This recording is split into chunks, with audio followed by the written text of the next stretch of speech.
Welcome to One Chemistry. Always try to do your best.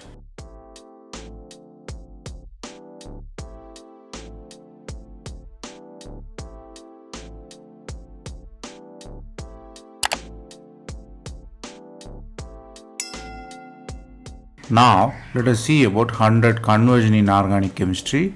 We are seeing it as episode. This is the episode number 106. If you didn't watch previous episodes, I encourage you to go and see. Here, we solve 5 problems step by step. Stay tuned.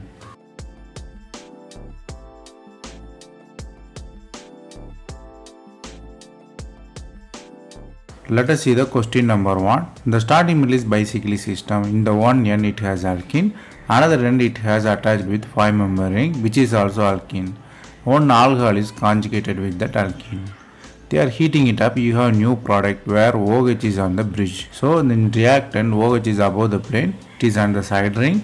In product the OH on the bridge. Here they ask you to find what is really happened there. There are the 4 rearrangement possibility, whether 1-3 or 1-5 or 3-5 or 3-3 rearrangements. It's a sigmatropic rearrangement. So from the reactant to product you have to know the mechanism. So otherwise you cannot find the numbers there, whether 1-3 or 1-5.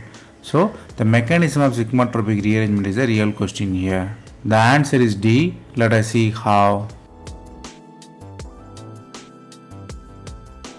The starting middle you are having alkenes there. 2 alkene. So definitely rearrangement occurred between the 2 alkene. It's difficult to imagine. You have to draw with numbers and understanding, then only it will be easy. Here I written 1, 2, 3, 1, 2, 3.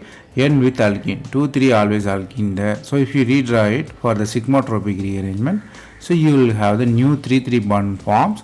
1-1 breaks, 2-1 double bond and 1-2 double bond form there. But this molecule is very hard to imagine. So how it is happened?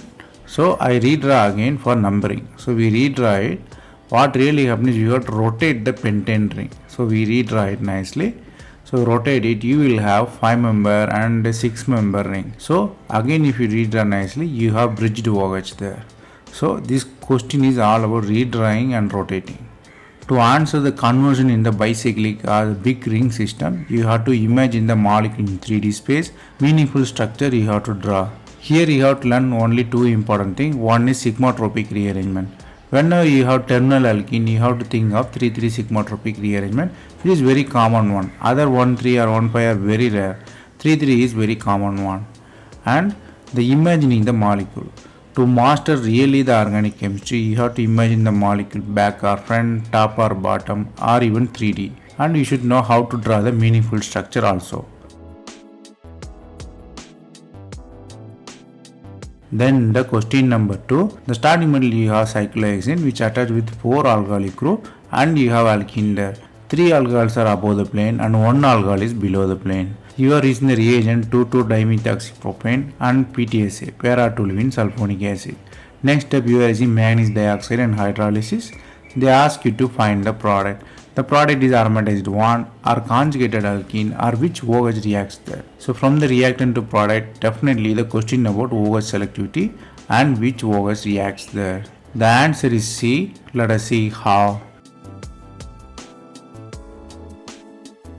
The starting middle you have 2,2-dimethoxypropane. You are using the acid there. Acid remove normally OCH3 groups. CH3 is a good leaving group, but you have to find the meaningful way. H attacks, OCH3 leaves, you have the ketone formation. Then the ketone reacts with the 2 hydroxy groups. Here the catch. Ketone normally protected by dihydroxy alcohol 1,2-diol, but it should be on syn fashion. So syn fashion is important. That's why the coupling or the protecting happened there. Or the other OH are distant to each other. Only 1,2-diol used for the protection. Next step you are using MnO2. MnO2 is the oxidizing reagent. The reagent specifically for allylic oxidation, particularly like ACO2. Here MnO2. So allylic alcohol is only one is available, which is on above the plane. So oxidation occur. Next step you are using hydrolysis. Hydrolysis deproduct the ketone there. So deproduction occur, you have answer C, which is conjugated ketone. Here you have to learn 2 important things. Only cis or syn-diol always protect the ketone, and another thing is only 1,2-diol reacts, not 1,4 or 1,3. Only 1,2 is important because of the intermediate formation. Then MnO2. MnO2 is the oxidizing agent which particularly oxidizes the allylic alcohol. It converts OH into CO. Then the question number 3. The starting middle you are having oxime and you have the two opposing group. One is methyl, another is the chiral carbon which is attached with methyl and phenyl. They are using tosyl chloride and pyridine.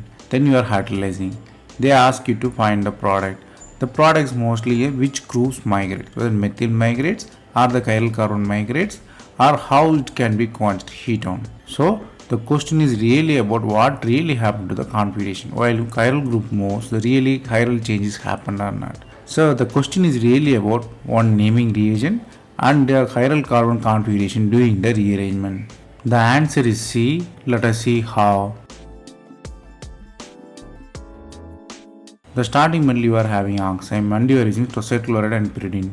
Pyridine what really do is it abstract the proton. Tosyl chloride makes the O the good leaving group. So OH will be easily removed by TS. So OTS is formed there. Next step OTS will be removed and the anti-group migrates there. This reaction technically called as Beckmann rearrangement. Here what is interesting is only anti-group migrates. The anti-group migrates, the anti-group is chiral carbon. During the movement, no change in the configuration is occur because the mechanism is concerted. Here for understanding I written with the charge, but technically it's a concerted mechanism. So chiral carbon migrates without the loss of configuration or you can say retention in configuration. Then the cation attacked by water. So cation quenched with OH there, so you have OH. Next step heteroenol tautomers kind of thing happened. You have the OH formation from NH. So you have the product clearly C. Here you have to learn two important things. Both are in Beckmann rearrangement. In Beckmann rearrangement only the groups anti to OH migrates. So you have to think of syn and anti. Only anti will migrates here. Second thing is while migrating the configuration of chiral carbon don't change. So the retention of configuration will be there. Then the question number 4. The starting metal is quinoline. You are reacting it with sodamide. Amine is there. They ask you to find the product where the amine will attack or the reduction will be happen. Whether the aromaticity is destroyed or not or where the amine will attack. Amine will attack on second position or in the other ring. So you have to guess the position of amine and the nature of aromaticity loss. So from the reactant to reagent you might guess where the amine will attack. The answer is B. Let us see how. The starting metal you have sodamide. You are having NH2 which is a nucleophile which only attack on the second position. Why?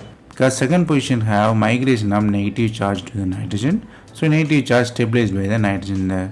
Then you have the aromaticity by removal of H. Aromaticity re-established there. This reaction is simple. Why they ask? Because you have two important things you have to learn here. One is NH2 is a nucleophile, the ring is electron rich. How this is possible? The negative species attack the negative ring. This is the catch. This is possible by electronegative nitrogen. So the charge is stabilized by nitrogen. So only the amination happened at the second position. Because the repulsion is compensated by electron withdrawing nature of nitrogen. Then the question number 5. The starting metal you have carbon attached with silyl group, phenyl group and bromine. You are using magnesium and ether and benzaldehyde. You are using sulfuric acid. They ask you to find the product. The product is alkene formation or cis-alkene trans-alkene silyl group or the ketone formation or just a carbon-carbon coupling with OH and phenyl and silyl on either side. So from the reagent to product you might guess the reaction center is the real question and configuration is cis or trans is the confusion here. The answer is A. Let us see how. The starting metal you are having bromine, you are using magnesium and triether. So it's a very simple reaction, Grignard reagent formation. So MgBr forms there. It's a very good anion generator or nucleophile generator. So carbonyl attacks the carbonyl. You have new CC bond there. But carbonyl is planar. So the attack can be on either side or you can say bond can rotate. So bond is rotating. Phenyl will be syn or phenyl will be anti. So there are the two possibilities there. or you can say simply single bond rotate. So either way the both are same. Next step you are using aqueous sulfuric acid. So definitely the elimination of selenol will be happen. So which OH will be removed there? It can be go with cis passion or trans passion. So both are possible. So the only possible answer is A there. Here you have to learn two important things. One is the possibility of the intermediate. Here the intermediate is planar, so both type possibility is there. Second thing is selenol. If you have selenol, it can be easily removed from sulfuric acid. Here selenol elimination occur, you have alkene as the product, so the same product reflects the cis or trans.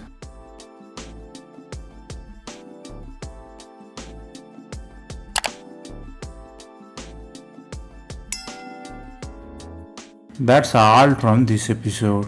I hope it was easy. Thanks for watching. If you have any suggestion, comment below. Stay tuned for next episode.